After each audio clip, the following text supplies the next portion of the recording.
ನನ್ನ ಎಲ್ಲ ಪ್ರೀತಿಯ ವೀಕ್ಷಕರಿಗೂ ಸಖಿ ಹೋಮ್ ಕಿಚನ್ಗೆ ಸ್ವಾಗತ. ಇವತ್ತಿನ ವಿಡಿಯೋದಾಗ ನಾವು ನಮ್ಮ ಉತ್ತರ ಕರ್ನಾಟಕದ ಕಡೆ ಹೆಚ್ಚಾಗಿ ಮಾಡುವಂಥ ಡೊಣ್ಗಾಯಿ ಎಣ್ಗಾಯಿ ಹೆಂಗೆ ಮಾಡ್ತಾರೆ ಅಂತ ನೋಡ್ಕೊಂಬರೋಣ. ಹೆಚ್ಚಿನ ಮಂದಿಗೆ ಬದ್ನಿಕಾಯಿ ಎಣ್ಗಾಯಿ ಅಂತ ಗೊತ್ತಿರ್ತೈತಿ, ಡೊಣ್ಗಾಯಿ ಎಣ್ಗಾಯಿನೂ ಮಾಡ್ತಾರೆ ನಮ್ಮ ಕಡೆ. ಅದನ್ನು ಹೆಂಗೆ ಮಾಡ್ತಾರೆ ಅಂತ ನೋಡ್ಕೊಂಬರೋಣ ಬರೀ. ಇಲ್ಲಿ ನಾನು ಏನು ಮಾಡ್ಕೊಂಡೀನಿ, ಫ್ರೆಶ್ಶಾಗಿ ಇದ್ದಿದ್ದು ಜವಾರಿ ಡೊಣ್ಗಾಯಿ ತೊಗೊಂಡೆ. ನಾನಿಲ್ಲಿ ಯಾವುದೇ ಥರ ಫಾರ್ಮ್ ಯೂಸ್ ಮಾಡ್ಕೊಂಡಿಲ್ಲ, ಯಾಕಂದರೆ ನಮ್ಮ ಉತ್ತರ ಕರ್ನಾಟಕ ಕಡೆ ಫಾರ್ಮ್ ಡೊಣ್ಗಾಯಿನ ಸ್ವಲ್ಪ ಕಮ್ಮಿನೇ ಯೂಸ್ ಮಾಡ್ಕೋತಾರೆ. ಅದ್ರ ಸಂಬಂಧ ಇದು ಕರೆಕ್ಟಾಗಿ ಖಾರ ಗಿರ ಎಲ್ಲ ಚಲೋ ಆಕ್ಕೈತಿ. ಅದ್ರ ಸಂಬಂಧ ಇದನ್ನು ತೊಗೊಂಡು ಮಾಡ್ತೀನಿ ನಾನು. ಜವಾರಿ ಬೀಗ ಅವ್ನು ತೊಗೊಂಡು ಕ್ಯಾಸ ಈಗ ಏನು ಮಾಡೋಣ, ಒಂದೊಂದನ್ನು ಈ ಥರ ನಾನು ಇಲ್ಲಿ ಇಡ್ಲಿ ಒಳಗೆ ಹೆಚ್ಕೊಳಕತ್ತೀನಿ. ಒಂದ್ರೊಳಗೆ 4 ಪಾಟ. ಇಲ್ಲಿ ನೋಡ್ಬೋದು, ನಾನು ಇಲ್ಲೇ ಪೂರ್ತಿ ಪೀಸ್ ಮಾಡ್ಕೊಂಡಿಲ್ಲ. ಮ್ಯಾಗ ಸ್ವಲ್ಪ ಏನೋ ಬೀಜ ಇರ್ತೈತಲ್ಲ, ಅಲ್ಲಿ ಸ್ವಲ್ಪ ಜಾಯಿಂಟ್ ಉಳಿಸ್ಕೊಂಡೀನಿ. ಈಗ ಏನು ಮಾಡ್ಕೊಳ್ಳೋಣ, ಬೀಜ ಅಷ್ಟು ತಗೊಳ್ಳೋಣ. ನೀವು ಬೇಕಂದ್ರೆ ಬೀಜ ಇಟ್ಕೋಬೋದು, ಆದರೆ ಏನಕ್ಕೈತಿ ಬೀಜ ಇದ್ರೆ ಭಾಳ ಖಾರ ಆಕ್ಕೈತಿ. ಅದ್ರ ಸಂಬಂಧ ಸ್ವಲ್ಪ ನಾನು ಇಲ್ಲಿ ಅಷ್ಟು ಬೀಜ ತಗೊಳಕತ್ತೀನಿ, ಯಾಕಂದ್ರೆ ಭಾಳ ಖಾರ ಇರ್ತಾವೆ ಇವು ಜವಾರಿ ಡೊಣ್ಗಾಯಿ. ಅದ್ರ ಸಂಬಂಧ ಅಷ್ಟು ನಾನಿಲ್ಲಿ ಒಂದು ಈಟು ಬಿಡ್ಲಾರ್ದಂಗೆ ಅಷ್ಟು ಬೀಜ ತಗೊಂಡೀನಿ. ಇಲ್ಲಿ ನೋಡ್ಬೋದು ಈ ಥರ ಅಷ್ಟು ಬೀಜ ತಗೊಂಡು ಇಟ್ಕೊಳ್ಳೋಣ. ಇಲ್ಲಿ ಸೈಡಿಗೆ ನೋಡ್ಬೋದು ಈ ಥರ 4 ಪೀಸ್ ಒಂದ್ರೊಳಗೆ 4 ಮಾಡ್ಕೊಂಡು ಈಗ ಇವನಷ್ಟು ಏನು ಮಾಡೋಣ, ಎಣ್ಣೆ ಹಾಕ್ಕೊಂಡು ಹುರ್ಕೊಳ್ಳೋಣ ಕರೆಕ್ಟಾಗಿ. ಇದನ್ನು ಹುರ್ಕೋಬೇಕಾದ್ರೆ ಏನು ಮಾಡ್ಕೊರಿ, ನೀವು ಸ್ವಲ್ಪ ವಿಂಡೋ ಎಲ್ಲ ಓಪನ್ ಮಾಡಿ ಇಟ್ಕೊರಿ, ಯಾಕಂದ್ರೆ ಜವಾರಿ ಡೊಣ್ಗಾಯಿ ಎಲ್ಲ ಭಾಳ ಕಾಕ್ಬಿಡ್ತಿರ್ತೈತಿ. ಶೀನಾಗಲಿ ಕೆಮ್ಮಾಗಲಿ ಜಾಸ್ತಿ ಆಕೈತಿ. ಅದ್ರ ಸಂಬಂಧ ವಿಂಡೋವನ್ನೆಲ್ಲ ಓಪನ್ ಮಾಡ್ಕೊರಿ. ಈಗ ಏನಕ್ಕೈತೆ ಗಾಳಿ ಆಡ್ಕ್ಯಾಸ ಸ್ವಲ್ಪ ಏನು ಅದು ಘಾಟ್ ಬರ್ತಿರ್ತೈತಲ್ಲ ಹೊರಕ್ಕೈತಿ. ಅದ್ರ ಸಂಬಂಧ ಯಾಕಂದ್ರೆ ಭಾಳ ಘಾಟ್ ಇರ್ತೈತಿ, ತಡ್ಕೊಳಕ್ಕಾಗಂಗಿಲ್ಲ ಅಷ್ಟು ಇರ್ತೈತಿ. ಈಗ ಹುರಿದು ಮುಗಿಸ್ಕೊಂಡೇವಿ. ಈಗೇನು ಒಗ್ಗರಣೆ ಹಾಕೊಳ್ಳೋಣ. ಇಲ್ಲಿ ನೋಡ್ಬೋದು ನಾನಿಲ್ಲಿ ಫಸ್ಟ್ ಸ್ವಲ್ಪ ಜೀರಿಗೆ, ಆಮೇಲೆ ಬೀಜ ಹಾಕ್ಕೊಂಡು ಉಳ್ಳಾಗಡ್ಡಿ ಉಳ್ಳಾಗಡ್ಡಿ ಹೆಚ್ಕೊಂಡು ಹಾಕ್ಕೊಂಡು ಹುರ್ಕೊಳಕತ್ತೀನಿ. ಇವು ಅಷ್ಟು ಹುರಿದಾದ್ಮ್ಯಾಗ ಇದನ್ನು ಆರಕ್ಕೆ ಇಟ್ಕೊಂಡೆ ನಾನು.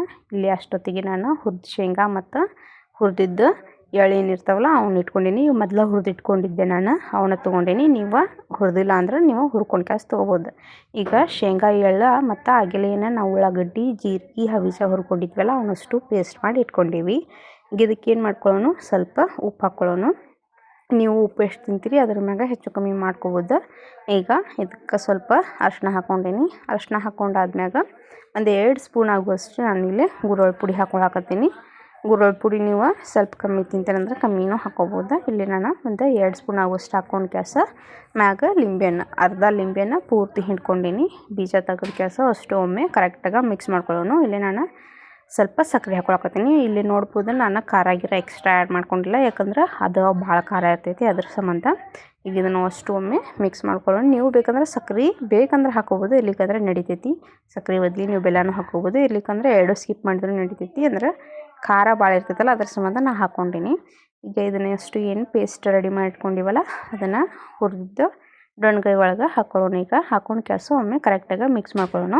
ಒಂದಿಷ್ಟು ಮಂದಿ ಒಳಗೆ ತುಂಬ್ತಾರೆ, ಇಲ್ಲೇ ನನಗೆ ಅಷ್ಟು ಟೈಮ್ ಇರಲಿಲ್ಲ ತುಂಬುವಷ್ಟು. ಅದ್ರ ಸಂಬಂಧ ಹಿಂಗೆ ಮಿಕ್ಸ್ ಮಾಡ್ಕೊಂಡು ಕ್ಯಾಸ ಈಗ ಅದು ಏನು ಪೇಸ್ಟ್ ಕಲಿಸ್ಕೊಂಡಿದ್ವಲ್ಲ ಅದು ಪ್ಲೇಟಿಗೆ ಸ್ವಲ್ಪ ನೀರು ಹಾಕಿ ಅದು ನೀರನ್ನ ಇದಕ್ಕೆ ಹಾಕ್ಕೊಂಡೀನಿ. ಇಲ್ಲಿ ನನಗೆ ನೀರು ಕಮ್ಮಿ ಅನ್ನಿಸ್ತು, ಇನ್ನೊಂದು ಸ್ವಲ್ಪ ನೀರು ಹಾಕ್ಕೊಂಡೆ. ಇಲ್ಲಿ ನೋಡ್ಕೋಬೋದು ಈ ಥರ ಪೂರ್ತಿ ಸಾಫ್ಟ್ ಆಗಬೇಕದ ಅಲ್ಲಿ ಮಟನೂ ಮಾಡ್ಕೋಬೋದು. ಇಲ್ಲಿ ನಮ್ಮ ಡೊಣ್ಗಾಯಿ ಎಣ್ಗಾಯಿ ಪಲ್ಯ ರೆಡಿ ಆಗೈತಿ. ನೋಡ್ಬೋದು ಎಷ್ಟು ಚಲೋ ಆಗೈತಿ ಅಂತ ಹೇಳಿ. ನೀವು ಇದನ್ನು ರೊಟ್ಟಿ ಜೊತೆ ಚಪಾತಿ ಜೊತೆ ಎಲ್ಲ ಸೈಡ್ನಾಗ ಅನ್ನದ ಜೊತೆ ಸೈಡ್ನಾಗ ನೆಂಚ್ಕೊಂಡು ತಿನ್ನೋಕೆ ಭಾಳ ಚಲೋ ಆಕೈತ್ರಿ. ನೀವು ಒಮ್ಮೆ ಮನ್ಯಾಗ ಟ್ರೈ ಮಾಡಿ ನೋಡಿರಿ. ನೀವು ಹೆಂಗೆ ಬದ್ನಿಕಾಯಿ ಎಣ್ಗಾಯಿ ಮಸ್ತಾಗಿರ್ತೈತಲ್ಲ ಅದೇ ಥರ ಇದು ಭಾಳ ಚಲೋ ಇರ್ತೈತಿ. ತಿನ್ನಕ್ಕಂತರೂ ಭಾಳ ಬನ್ಸ್ತಿರ್ತೈತಿ. ನೀವು ಒಮ್ಮೆ ಟ್ರೈ ಮಾಡಿ ನೋಡಿರಿ. ನಮ್ಮ ಉತ್ತರ ಕರ್ನಾಟಕ ಕಡೆ ಹೆಚ್ಚು ಮಂದಿಗೆ ಎಣ್ಗಾಯಿ ಪಲ್ಯ ಅಂದ್ರೆ ಭಾಳ ಇಷ್ಟ ಆಕೈತಿ. ಅದು ಡೊಣ್ಗಾಯಿನ ಆಗಿರ್ಬೋದು, ಬದ್ನಿಕಾಯಿನ ಆಗಿರ್ಬೋದು, ಹೀರೆಕಾಯಿ ಆಗಿರ್ಬೋದು, ಎಲ್ಲ ಎಣ್ಗಾಯಿ ಜಾಸ್ತಿ ಮಾಡ್ಕೊಂಡು ತಿಂತಾರೆ, ಯಾಕಂದ್ರೆ ಭಾಳ ಚಲೋ ಟೇಸ್ಟ್ ಇರ್ತೈತಿ. ನೀವು ಒಮ್ಮೆ ಮನ್ಯಾಗ ಟ್ರೈ ಮಾಡಿ ಹೆಂಗಾಗೈತಿ ಅಂತ ಕಮೆಂಟ್ ಮಾಡಿ ಹೇಳೋದು ಮರ್ಯಾಕೆ ಹೋಗ್ಬೇಡ್ರಿ.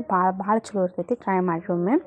ಇವತ್ತಿನ ವಿಡಿಯೋ ಇದಾಗಿತ್ತು. ನಿಮಗೆ ವಿಡಿಯೋ ಇಷ್ಟ ಆದ್ರೆ ಒಂದು ಲೈಕ್ ಮಾಡಿರಿ, ಶೇರ್ ಮಾಡಿರಿ, ಕಮೆಂಟ್ ಮಾಡಿರಿ, ಮತ್ತು ಚಾನಲ್ನ ಸಬ್ಸ್ಕ್ರೈಬ್ ಮಾಡ್ಕೊಂಡು ಬೆಲ್ ಐಕಾನ್ ಪ್ರೆಸ್ ಮಾಡ್ಕೊರಿ. Thanks for watching video.